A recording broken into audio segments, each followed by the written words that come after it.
এখানে একটা ভাইয়ের কমেন্ট ছিল এসএসসি জিডি ভালো নাকি অগ্নিবীরের চাকরি ভালো। দেখো দুটো চাকরি ভালো, ঠিক আছে, কোনোটাই খারাপ নয়, কিন্তু ইন্ডিয়ান আর্মি আগে যেরকম ডাইরেক্ট ভর্তি হতো, ঠিক আছে, এখন সেটা করে দিয়েছে অগ্নিবীরের মাধ্যমে ভর্তি নিচ্ছে, ঠিক আছে। অগ্নিবীরে তোমার এখন 4 বছরের জন্য করে দেওয়া হয়েছে, আর কিছু পার্সেন্ট ক্যান্ডিডেটকে কিন্তু রেখে দেবে ওরা, ঠিক আছে।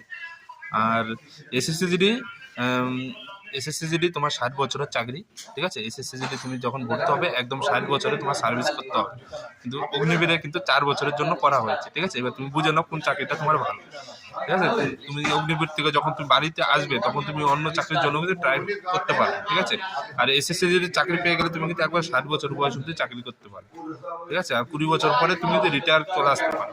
আর অগ্নিবীরে তোমার 4 বছর সার্ভিস করার পর কিছু পার্সেন্ট যে ক্যান্ডিডেটকে রাখা হবে তার কিন্তু সে ফুল পেনশনও পাবে আর সব কিছু ফ্যাসিলিটি পাবে সে, ঠিক আছে। আশা করি বোঝাতে পারলাম। ভিডিও ভালো লাগে অবশ্যই ভিডিওটি লাইক করবে।